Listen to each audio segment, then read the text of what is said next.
രാധ ഞാൻ രാധ കണ്ണനെ മറക്കാത്ത രാധ. രാധ ഞാൻ രാധ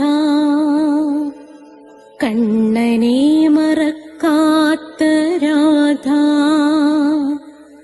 വൃന്ദാവനം നീ മറന്നോ, മധുരയെ നീ മറന്നോ. വൃന്ദാവനം നീ മറന്നോ, മധുരയെ നീ മറന്നോ. രാധയെ നീ മറന്നോ, കണ്ണാ പൈക്കളെ നീ മറന്നോ. രാധയെ നീ മറന്നോ, കണ്ണാ പൈക്കളെ നീ മറന്നോ. രാധ രാധ രാധ രാധ മറന്നിട്ടും മറക്കാത്ത രാധ. മറന്നിട്ടും മറക്കാത്ത രാധ. രാധേ രാധേ രാധേ രാധേ മറന്നിട്ടും മറക്കാത്ത രാധ. മറന്നിട്ടും മറക്കാത്ത രാധ.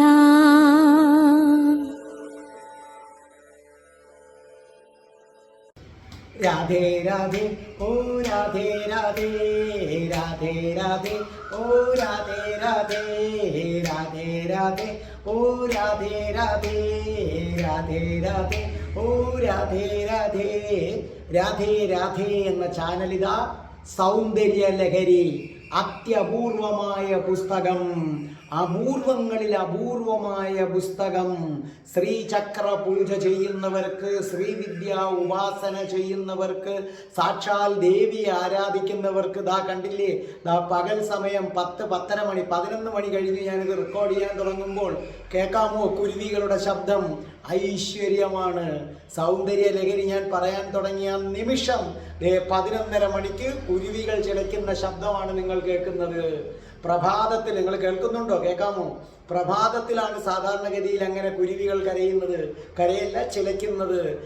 അതാണ് സൗന്ദര്യ ലഹരി. അത്രയ്ക്ക് അത്ഭുതകരമായ പുസ്തകമാണ് സൗന്ദര്യ ലഹരി. കണ്ടോ? ശ്രീവിദ്യ ഉപാസന ഉണ്ട്. ശ്രീവിദ്യ ഉപാസന, ശ്രീചക്രം, ശിവശക്തി യോഗം, അതായത് ദേവി ഉപാസകരുടെ അമൂല്യമായ രത്നമാണ് ആരെന്ന് പറയുന്നത്? സൗന്ദര്യ ലഹരി എന്ന് പറയുന്നത്.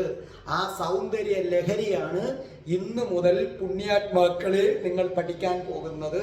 സൗന്ദര്യ ലഹരിയൊക്കെ പഠിക്കണമെങ്കിൽ കോടി കോടി കോടി ജന്മങ്ങളുടെ പുണ്യം വേണം. കാരണം എൻ്റെ ചാനലിലെ, എൻ്റെ രാധേ രാധേ ചാനലിലെ ഓരോ പ്രേക്ഷകരും പുണ്യം ചെയ്തവരാണ്. എന്തുകൊണ്ട്? അവർ രാധാറാണിയുടെ കഥ കേൾക്കുകയാണ്. ആ രാധാറാണിയെ കുറിച്ച് തന്നെയാണിത്. ശരിക്കും പറഞ്ഞാൽ രാധാറാണിയാണ് ആദി പരാശക്തി എന്ന് പറയുന്നത്.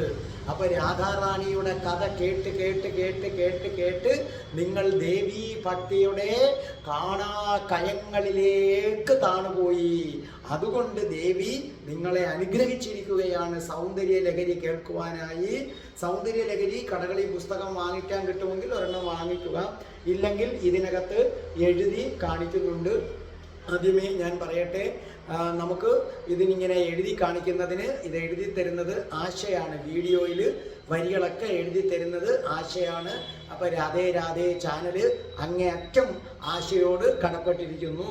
പിന്നെ നിങ്ങൾ ഈ സബ്സ്ക്രൈബ് ചെയ്താൽ എല്ലാ തിങ്കളാഴ്ചയും 12 മണിക്ക് നാരായണീയത്തിൻ്റെ ക്ലാസ്, ചൊവ്വാഴ്ച കൃഷ്ണൻ്റെ കാമുകിയായ രാധാറാണിയുടെ ജനനം മുതൽ മരണം വരെയുള്ള ജീവിത കഥ, നിരവധി റിസർച്ച്, 5 വർഷത്തെ റിസർച്ച് നടത്തിയാണ് അവതരിപ്പിക്കുന്നത്. നിങ്ങളത് കേൾക്കുക, പുണ്യം നേടുക. ഇപ്പം നിങ്ങൾ അത് കേട്ട് തുടങ്ങിയിട്ട് അതിൻ്റെ 1 തൊട്ടുള്ള ഭാഗങ്ങൾ നിങ്ങൾക്ക് പ്ലേലിസ്റ്റിൽ നിന്ന് കിട്ടുന്നതായിരിക്കും.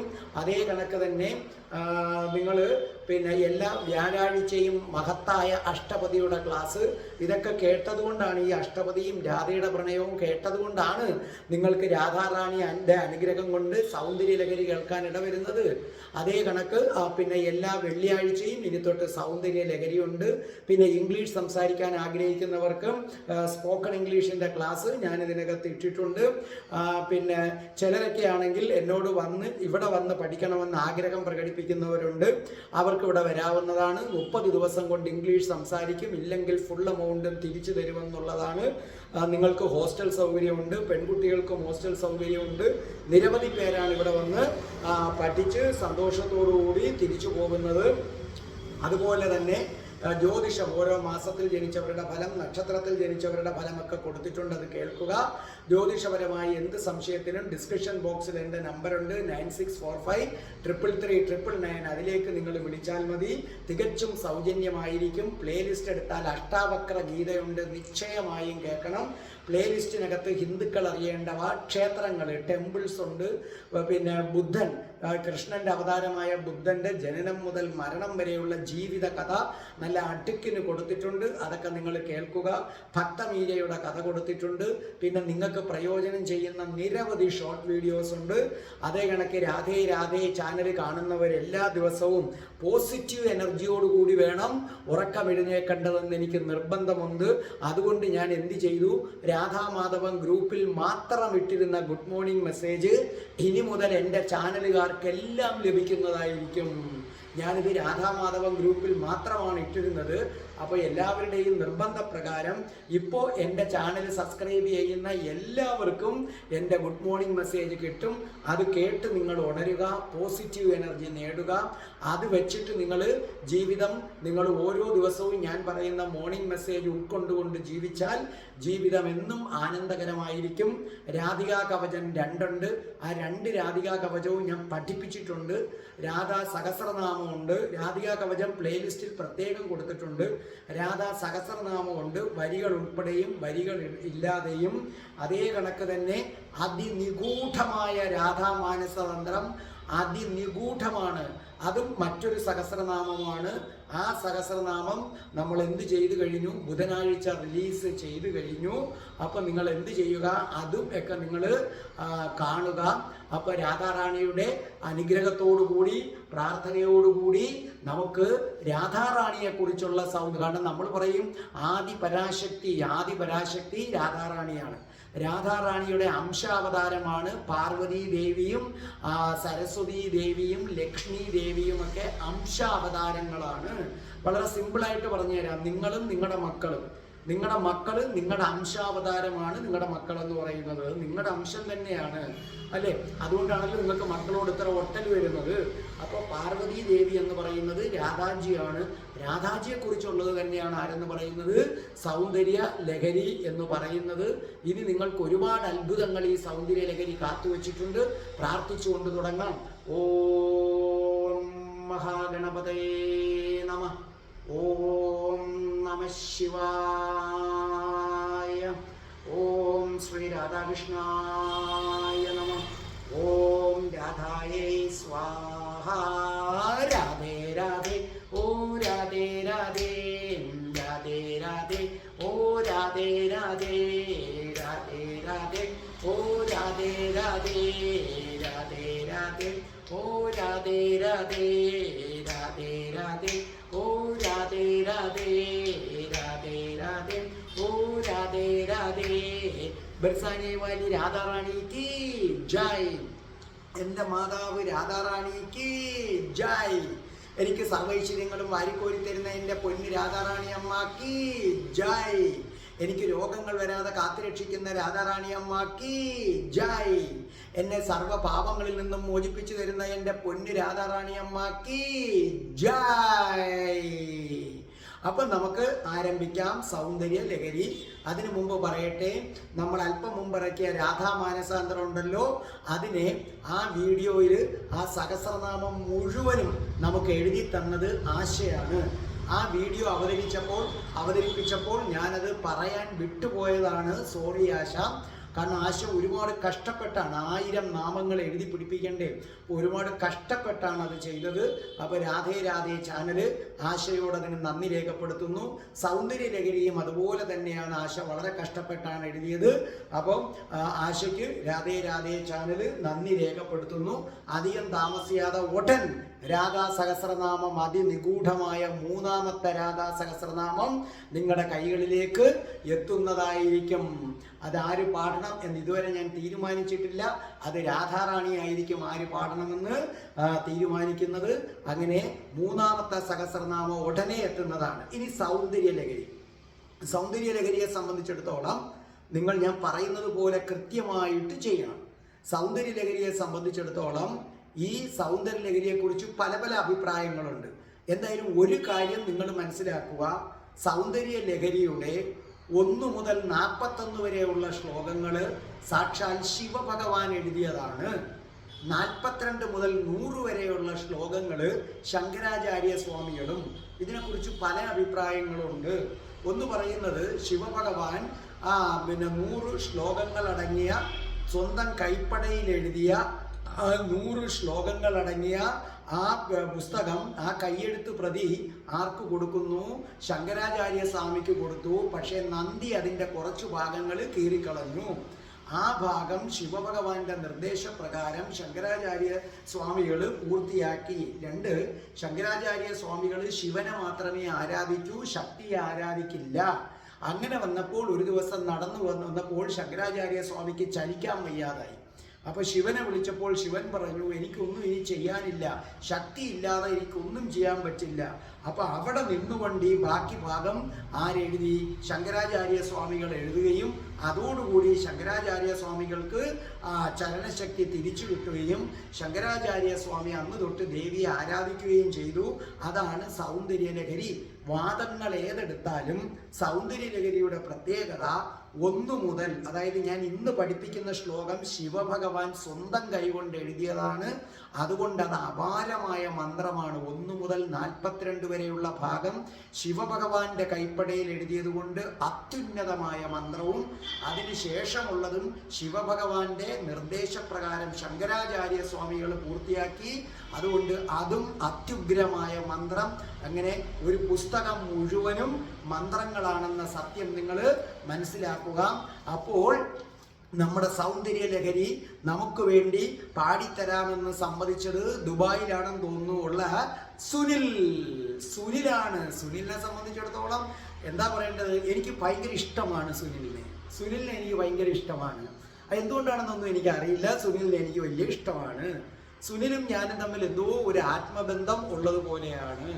സുനിലിൻ്റെ ജീവിതത്തിൽ കൊച്ചു കാര്യങ്ങൾ പോലും സുനിൽ എന്നെ വിളിച്ച് അറിയിക്കാറുണ്ട്. നാട്ടിൽ വന്നപ്പോൾ ഒരു ദിവസം തൃശ്ശൂർ റെയിൽവേ സ്റ്റേഷനിൽ വെച്ച് ഞാൻ സുനിലിനെയും വൈഫിനെയും മക്കളെയൊക്കെ കാണുകയും ഞങ്ങൾ ഒന്നിച്ച് നിന്ന് ഫോട്ടോ എടുക്കുകയും ഒക്കെ ചെയ്തിട്ടുണ്ട്. രാധേ ചാനല് തുടങ്ങിയ കാലം മുതൽ രാധേ ചാനലിനോടൊപ്പം അടിയുറച്ചു നിൽക്കുകയും ഈ ചാനലിൻ്റെ പുരോഗതിക്ക് വേണ്ടി എന്തൊക്കെ ചെയ്യാമോ അതൊക്കെ ചെയ്യുകയും ചെയ്യുന്ന ഒരു നല്ല മനുഷ്യനാണ് സുനിൽ അതിമനോഹരമായി പാടും. സാധാരണഗതിയിൽ നമ്മൾ ഇത്തരം ഗ്രന്ഥങ്ങൾ അവതരിപ്പിക്കുമ്പോൾ സ്ത്രീകളെ കൊണ്ടാണ് നമ്മൾ പാടിക്കാറുള്ളത്. പക്ഷേ എന്നെ സംബന്ധിച്ചിടത്തോളം ഈ സൗന്ദര്യ ലഹരി എനിക്ക് എൻ്റെ മനസ്സിൽ തോന്നിക്കുകയാണ്, ഇത് സുനിൽ പാടണം, ഇത് സുനിൽ തന്നെ പാടണം. ഒരുപക്ഷെ ദേവി തോന്നിച്ചതായിരിക്കാം. സാക്ഷാൽ രാധാറാണി എന്ന ആദി പരാശക്തി നിശ്ചയിച്ചു ഇതിൻ്റെ തുടക്കത്തിലെ കുറച്ച് ശ്ലോകങ്ങൾ ആര് പാടണം? സുനിൽ പാടണം. അങ്ങനെ തുടക്കത്തിൽ 5 ശ്ലോകം സുനിൽ പാടിത്തന്നു. സൗന്ദര്യ ലഹരിയിലെ 1ാമത്തെ ശ്ലോകം എന്നല്ല പറയേണ്ടത്, ശിവഭഗവാൻ എഴുതിയ മന്ത്രം. ഭക്തജനങ്ങളെ, ശിവഭഗവാൻ എഴുതിയ മന്ത്രം, ആ മന്ത്രം നിങ്ങൾ ഇതാ കേട്ടുകൊള്ളൂ. അതിനുശേഷം ഞാൻ പഠിപ്പിക്കുന്നതായിരിക്കും. ശിവശക്ത്യായുക്തോ യദി ഭവതി ശക്തപ്രഭവിതും ന ചേദേവം ദേവോ ന ഖലു കുശലസ്പന്ദിതുമപി അതസ്ത്വാമാരാധ്യാം हरिहरविरिञ्चादिभिरपि प्रणम्तुं स्तोतुं वा कथमकृतपुण्यप्रभवति. അപ്പോൾ രാധാറാണി ഈ സൗന്ദര്യലഹരിയിലെ ശ്ലോകം പാടണമെന്ന് നിശ്ചയിച്ച സുനില് മനോഹരമായി പാടിത്തന്നത് നിങ്ങൾ കേട്ടല്ലോ. ഇനി നോക്കേ.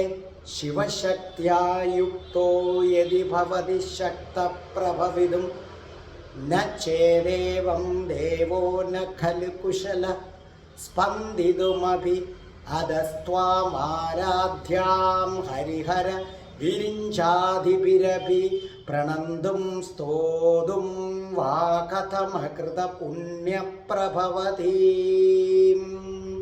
നിങ്ങൾക്കിത് വ്യക്തമാക്കി തരാം. ശിവശക്തിയ യുക്തോ യദി ഭവതി ശക്ത പ്രഭവിതും ന ചേദേവം ദേവോ ന ഖലു കുശല സ്പന്ദിതുമഭി അധസ്ത്വാമാരാധ്യാം ഹരിഹര വിരിഞ്ചാധിപിരഭി പ്രണന്തും സ്തോതും വാ കഥമകൃത പുണ്യപ്രഭവതി. എഴുതിക്കോ അർത്ഥം. ശിവ ശിവൻ, ശിവ ശിവൻ. ശക്തിയ എന്ന് പറഞ്ഞാൽ മഹാത്രിപുര സുന്ദരിയോട് അല്ലെങ്കിൽ ദേവീ ശക്തിയുമായി, രണ്ടർത്ഥവും എഴുതി വെച്ചോളൂ. യുക്ത കൂടിച്ചേർന്നു. അപ്പോൾ തുടക്കം തന്നെ ശിവശക്തിയെക്കുറിച്ച് പറഞ്ഞുകൊണ്ടാണ് ആദ്യത്തെ മന്ത്രം സാക്ഷാൽ ശിവഭഗവാൻ എഴുതിയിരിക്കുന്നത്. യതി എങ്കിൽ, ഭവതി കണ്ടില്ലേ, ശക്തം, ശക്തി എന്ന് പറഞ്ഞാൽ എന്താണ്? ഭവതി ശക്തി എന്ന് പറഞ്ഞാൽ സമർത്ഥനായി തീരുന്നു. അപ്പോൾ അതിനകത്ത് പറഞ്ഞിരിക്കുന്നത് എന്താണെന്ന് മനസ്സിലായി. യുക്തോ യതി ഭവതി ശക്ത. അപ്പോൾ ഭവതി ശക്ത എന്ന് പറഞ്ഞാൽ സമർത്ഥനായി തീർന്നിരിക്കുന്നു. പ്രഭവിതും അർത്ഥം പ്രകടമാകുന്നതിന്, ഒരർത്ഥം പ്രകടമാകുന്നതിന്. ഇനി രണ്ടാമത്തെ അർത്ഥം പ്രപഞ്ച സൃഷ്ടിക്ക് പ്രഭുവായിരിക്കുന്നതിന്. രണ്ടർത്ഥമുണ്ട്. പ്രപഞ്ച സൃഷ്ടിക്ക് പ്രഭുവായിരിക്കുന്നതിന്. അടുത്തത് ന ചേദേവം ദേവ. അർത്ഥം പരമശിവൻ ഇങ്ങനെ മഹാത്രിപുര സുന്ദരിയോട് കൂടി ചേർന്നിരുന്നില്ലെങ്കിൽ, അത്രയുമാണ് അതിൻ്റെ അർത്ഥം. ന ചേദേവം ദേവ. അർത്ഥം പരമശിവൻ ഇങ്ങനെ മഹാത്രിപുര സുന്ദരിയോട് കൂടി ചേർന്നിരുന്നില്ലെങ്കിൽ എന്നാണ് അർത്ഥം. നഖലു കുശല. അർത്ഥം സമർത്ഥനായി ഭവിക്കുന്നില്ല നിശ്ചയം. ന ഖലു, അതാണ് ന ഖലു കുശല. കുശല സമർത്ഥൻ, മനസ്സിലായില്ലേ? ഖലു ഭവിക്കുക, ന ഇല്ല. അപ്പൊ ന ഖലു കുശല, സമർത്ഥനായി ഭവിക്കുന്നില്ല നിശ്ചയം.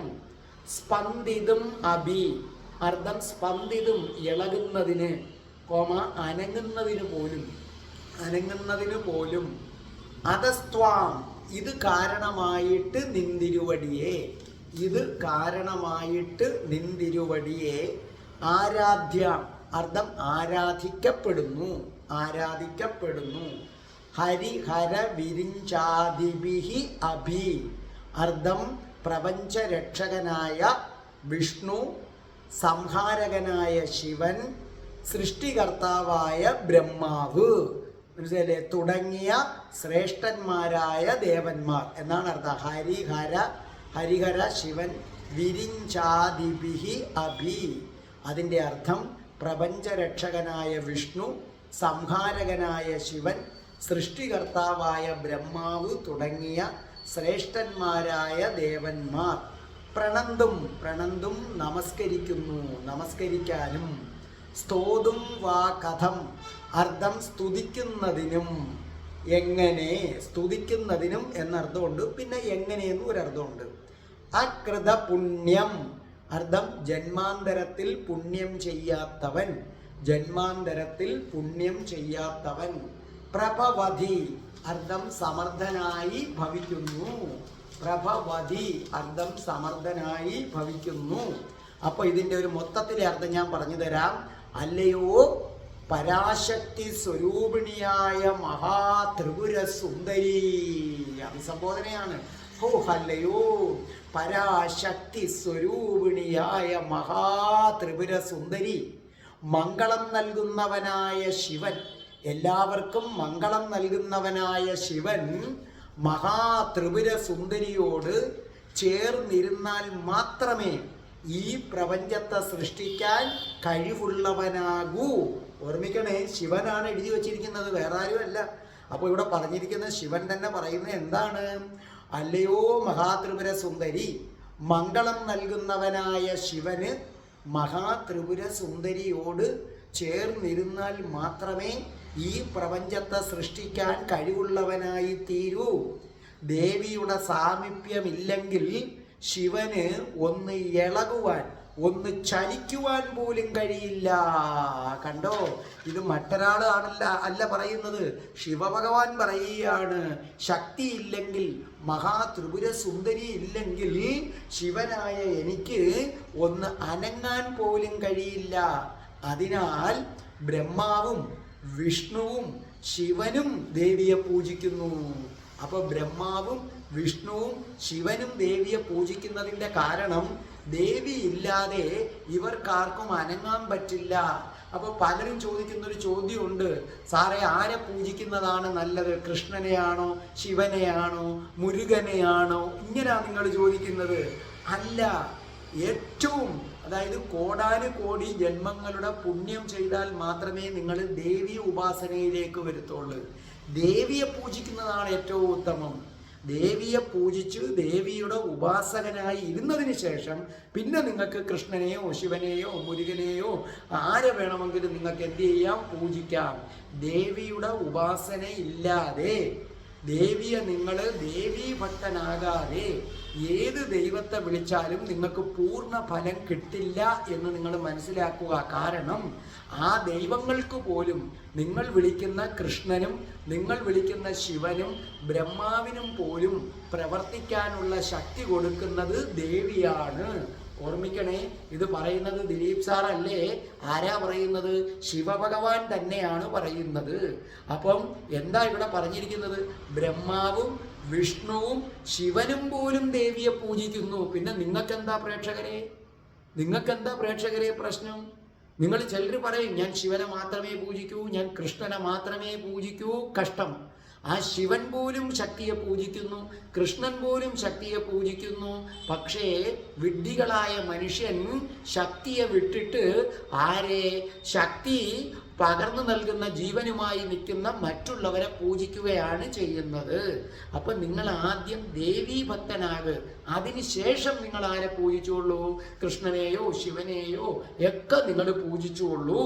അതാണ് പറയുന്നത്. അങ്ങനെ ശ്രേഷ്ഠന്മാരായ ദേവന്മാർ പോലും പൂജിക്കുന്ന ഭഗവതിയെ, അതായത് ദേവിയെ, അതായത് മഹാത്രിപുര സുന്ദരിയെ ശരീരം കൊണ്ടും വാക്കുകൾ കൊണ്ടും മനസ്സുകൊണ്ടും നമസ്കരിക്കാനും സ്തുതിക്കാനും ജന്മജന്മാന്തര പുണ്യം ചെയ്തവർക്ക് മാത്രമേ കഴിയൂ. ഞാൻ ഇപ്പൊ പറയുന്ന എൻ്റെ സ്വന്തം അഭിപ്രായമല്ല, ഒന്നാമത്തെ ശ്ലോകത്തിന്റെ അർത്ഥമാണ്. മനസ്സിലായില്ലേ? ഞാൻ ഇപ്പൊ പറഞ്ഞു തരുന്നത് നിങ്ങൾ കേട്ട ശ്ലോകത്തില് ശിവഭഗവാൻ എഴുതി വെച്ചിരിക്കുന്നതാണ് ഞാൻ ഇവിടെ പറഞ്ഞത്. അതാണ് ശിവഭഗവാൻ അത് എഴുതിയിരിക്കുന്നത്.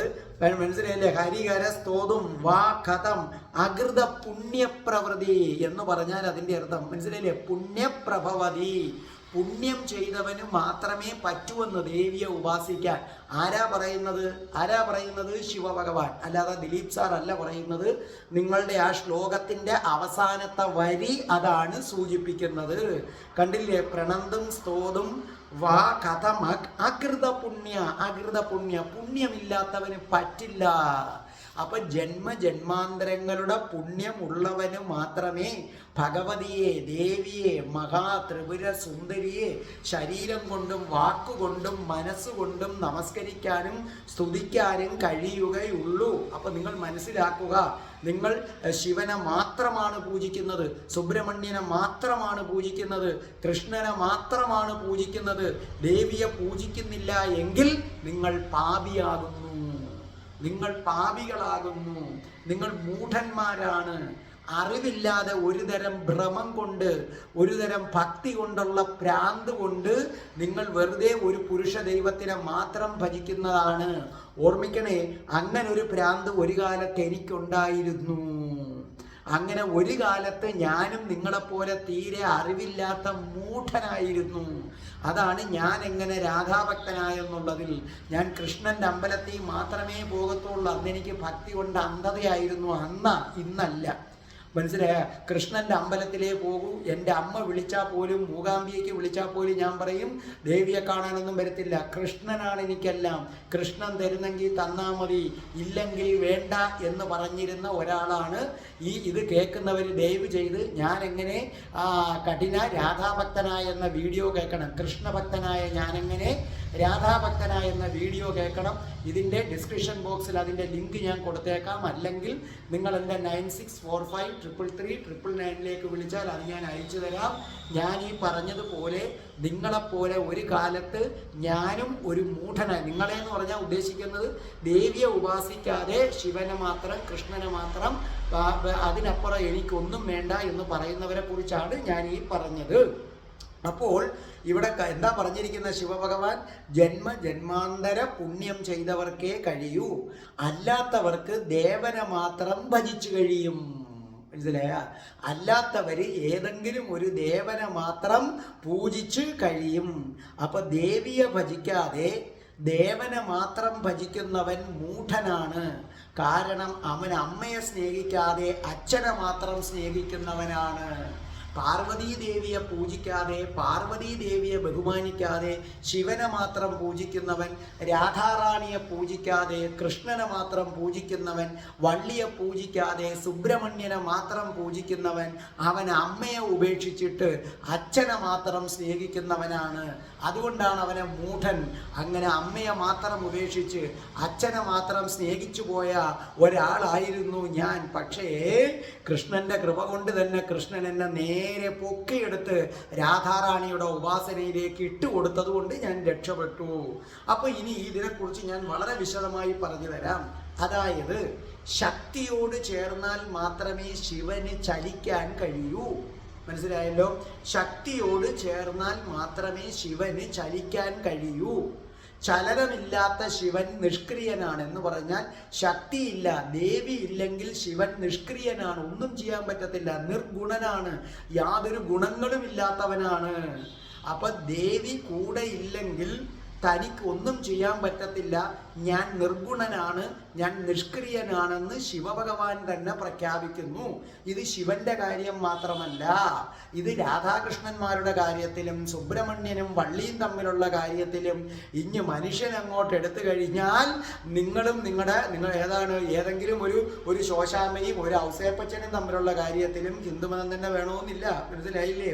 അതേ കണക്ക് തന്നെ ഏതെങ്കിലും ഒരു രഘുവിൻ്റെ ഭാര്യയായിട്ടുള്ള ലതയും തമ്മിലുള്ള കാര്യത്തിലും, മനുഷ്യന്റെ കാര്യത്തിലായാലും ആരുടെ കാര്യത്തിലായാലും ശരി തന്നെ. എന്താണ്?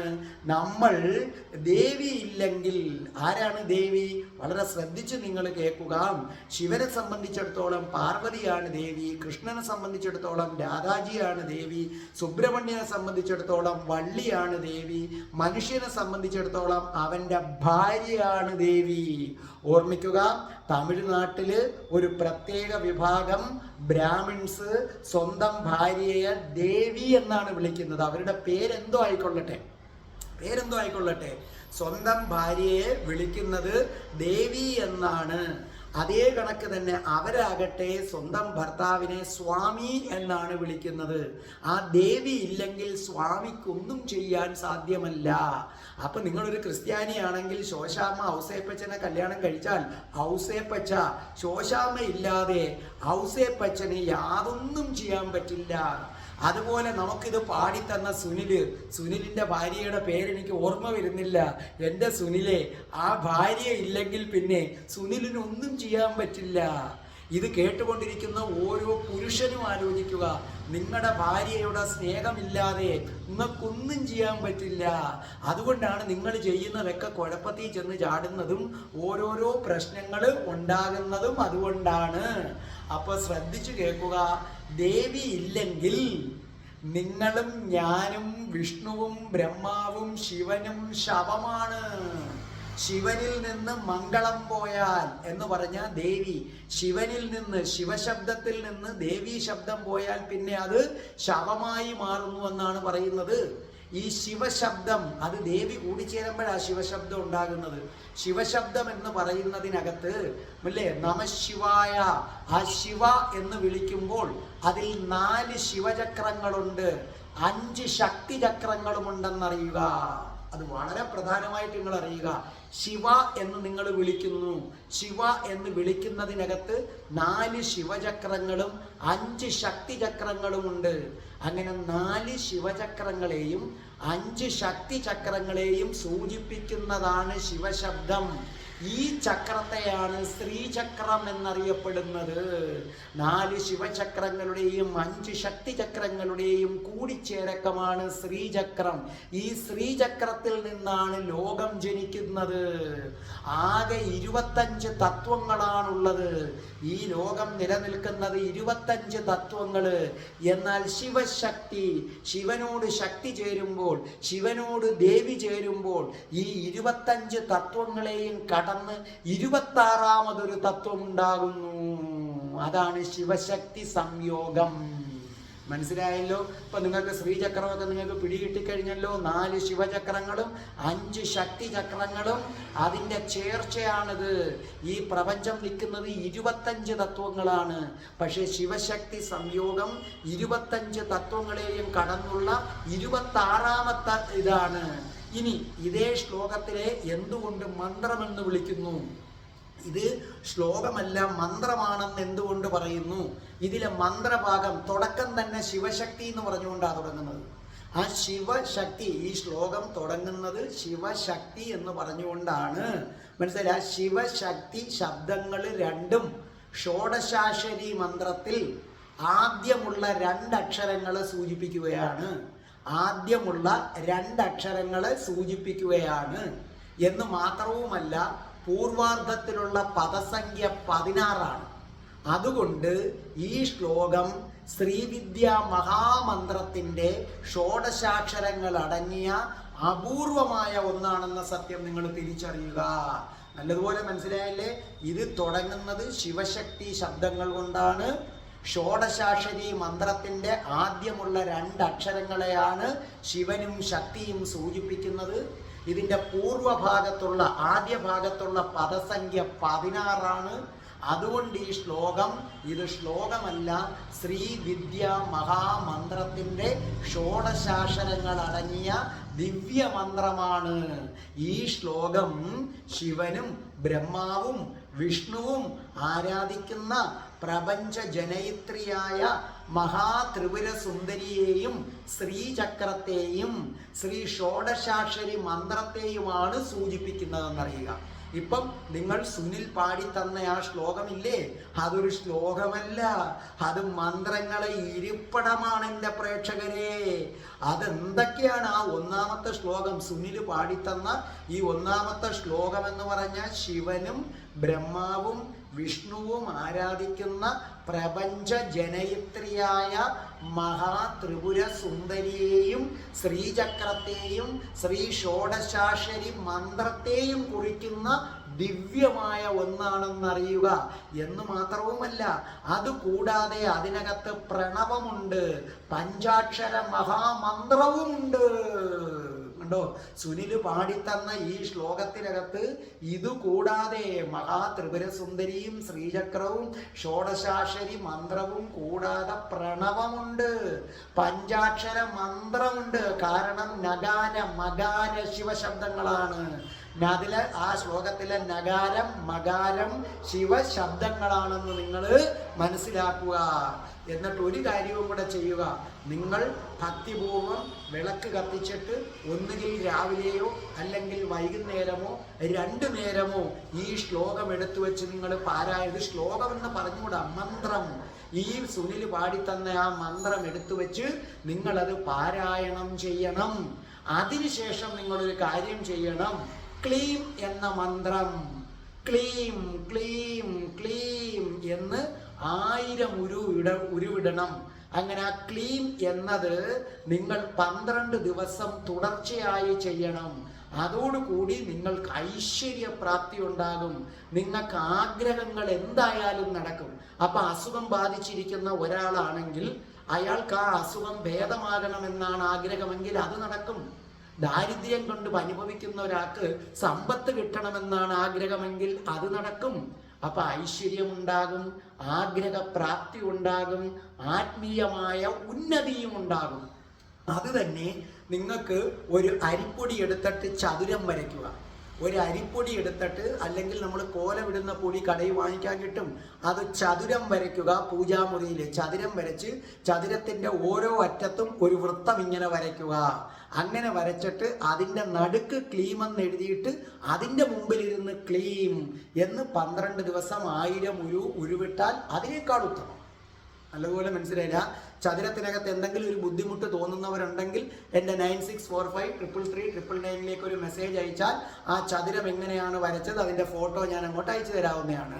അപ്പോൾ ഒരു ചതുരം വരച്ചിട്ട് ആ ചതുരത്തിൻ്റെ ഒരു സമചതുരം വരച്ചിട്ട്, ചതുരമല്ല സമചതുരം വരച്ചിട്ട് അതിൻ്റെ 4 വറ്റത്തും ഒരു വൃത്തവും അങ്ങോട്ട് വരയ്ക്കുക. അതിൻ്റെ നടുക്ക് ക്ലീം എന്ന് അങ്ങോട്ട് എഴുതുക. പൂജാമുറിയിൽ അവിടെ ഇരുന്നുകൊണ്ട് ക്ലീം ക്ലീം, അതൊരു മന്ത്രമാണ്. അത് 12 ദിവസം, ഒരു ദിവസം 1000 ഉരു വെച്ച് 12 ദിവസം ജപിച്ചാൽ സർവ ഐശ്വര്യപ്രാപ്തിയും ആഗ്രഹ നിവർത്തിയും ആത്മീയ ഉന്നതിയും ഉണ്ടാകും. ഇന്ന് ഞാൻ നിങ്ങൾക്ക് ഒരു ശ്ലോകമേ പഠിപ്പിക്കുന്നുള്ളൂ. ഇനി മുതൽ ഞാൻ 3ഓ 4ഓ ശ്ലോകങ്ങളൊക്കെ വെച്ച് പഠിപ്പിക്കും. ഒന്നാമത്തെ ശ്ലോകം അതീവ ഗഹനമായി ആദ്യത്തെ ദിവസമായതുകൊണ്ടാണ് ഞാൻ ഒരു ശ്ലോകത്തിൽ നിർത്തുന്നത്. ഇനി അങ്ങനെയല്ല, 3ഉം 4ഉം ശ്ലോകങ്ങൾ വെച്ച് നിങ്ങളെ പഠിപ്പിക്കും. അടുത്ത വെള്ളിയാഴ്ചയ്ക്കായി കാത്തിരിക്കൂ. എനിക്ക് ഞാൻ ഉപാസിക്കുന്ന എൻ്റെ ദേവിയും ശിവഭഗവാനും കൃഷ്ണഭഗവാനും ആയുരാരോഗ്യ സൗഖ്യം തരുമെങ്കിൽ അടുത്ത ആഴ്ച ഞാൻ വീണ്ടും വരും. വെള്ളിയാഴ്ച നിങ്ങൾക്ക് അടുത്ത ശക്തിയുള്ള മന്ത്രവുമായി വരും. ഓർക്കുക, വിളക്ക് കത്തിച്ചിട്ട് ഈ മന്ത്രം നിങ്ങൾ ജപിക്കണേ, ഈ ശ്ലോകം നിങ്ങൾ ജപിക്കണേ. അതിനുശേഷം നിങ്ങൾ എന്ത് ചെയ്യണം? ക്ലീം എന്നത് 1000 തവണ ജപിക്കണേ. അങ്ങനെ 12 ദിവസം നിങ്ങൾ ജപിക്കണേ. അത് മറന്നു പോകരുതേ. പറ്റുമെങ്കിൽ അരിപ്പൊടി വെച്ച് ചതുരം വരച്ച് 4 വശത്തും വൃത്തം വരയ്ക്കണേ. നിങ്ങൾക്ക് ഐശ്വര്യമുണ്ടാകും. നിങ്ങളുടെ ജീവിതം ഇന്ന് തൊട്ട് മാറാൻ പോവുകയാണ്. നിങ്ങളെ ആ സാക്ഷാൽ മഹാ ത്രിപുര സുന്ദരി, സാക്ഷാൽ ശ്രീവിദ്യ, സാക്ഷാൽ രാധാറാണി, സാക്ഷാൽ ആദിപരാശക്തി അനുഗ്രഹിക്കട്ടെ. രാധേ രാധേ, ഓ രാധേ രാധേ, രാധേ രാധേ, ഓ രാധേ രാധേ, രാധേ രാധേ, ഓ രാധേ രാധേ, രാധേ രാധേ, ഓ രാധേ രാധേ, രാധേ രാധേ, ഓ രാധേ രാധേ, രാധേ രാധേ, ഓ രാധേ രാധേ. ഓം ശ്രീം ഹ്രീം ക്ലീം ഐം രം രാസേശ്വരി രാധികായേ സ്വാഹ.